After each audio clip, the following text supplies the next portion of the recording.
தென்காசி மாவட்டம் இடைக்காலில் 2 தனியார் பேருந்துகள் நேருக்கு நேர் மோதி விபத்துக்குள்ளானதில் 5 பெண்கள் உட்பட 6 பேர் உயிரிழந்திருக்கின்றனர்.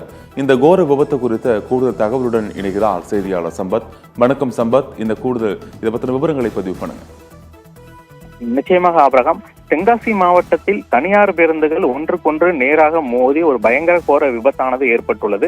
இந்த விபத்தில் தற்போது வரை ஒரு ஆண் உட்பட 5 பெண்கள் என 6 நபர்கள் பலியாகியுள்ளனர். அதாவது தென்காசி மாவட்டத்திலிருந்து ஸ்ரீவில்லிபுத்தூர் செல்லக்கூடிய தனியார் பேருந்தும் ராஜபாளையத்திலிருந்து தென்காசி நோக்கி வந்து கொண்டிருந்த தனியார் பேருந்தும் ஒன்றுக்கொன்று நேராக மோதி ஒரு பயங்கர விபத்தானது ஏற்பட்டுள்ளது. இந்த பயங்கர விபத்தில் பேருந்து முழுவதுமாக உருக்குலைந்த நிலையில் பேருந்தில் பயணித்த பெண்கள், ஆண்கள், சிறுவர்கள், குழந்தைகள் உட்பட என அனைவரும் காயம் ஏற்பட்டுள்ளது. இந்த காயம் என்னவென்றால், இந்த காயத்தில் அனைத்து நபர்களுக்கும் தலை, கை, கால் என அனைத்தும் உடைந்தும் சிதைந்தும் காணப்படக்கூடிய ஒரு அதிர்ச்சிகரமான காட்சிகளும் பார்க்க முடிகிறது.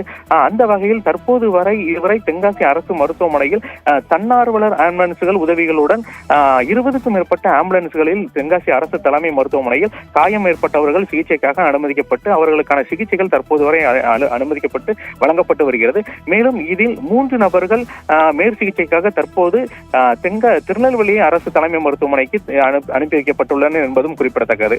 தற்போது பார்த்தோம் என்றால் தென்காசி அரசு தலைமை மருத்துவமனையில் ADSP மற்றும் காவல்துறையினர் நிறைந்து காணப்படுகின்றனர். மேலும் சார் ஆட்சியர் வைஷ்ணவி பால் அவர்களும் நேரடியாக வந்து உறவினர்களிடம் ஆறுதல் கூறி உரிய விசாரணையை மேற்கொண்டு வருகின்றனர். தென்காசி தலைமை மருத்துவமனையில் நிலவரப்படி உறவினர்கள் இறந்தவர்களின் உடலை பார்த்து கதறி அழக்கூடிய ஒரு வேதனைக்கான காட்சிகளும் தற்போது இங்கு நிகழ்ந்து வருகிறது. இங்கு அதிகமான உறவினர்கள் கூடியுள்ளதன் காரணமாகவும் காவல்துறையினர் தகுந்த பாதுகாப்பையும் தற்போது அளித்து வருகின்றனர். அந்த வகையில் தென்காசி அரசு தலைமை மருத்துவமனையில் தற்போது உறவினர்கள் நிறைந்து காணப்படுவதன் காரணமாக ஒரு கதறி அழக்கூடிய காட்சிகள் வேதனைக்கு ஏற்படுத்தும் வண்ணம் உள்ளது.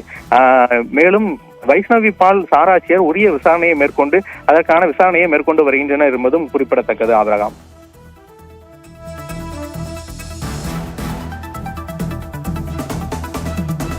தகவலுக்கு நன்றி சம்பத்.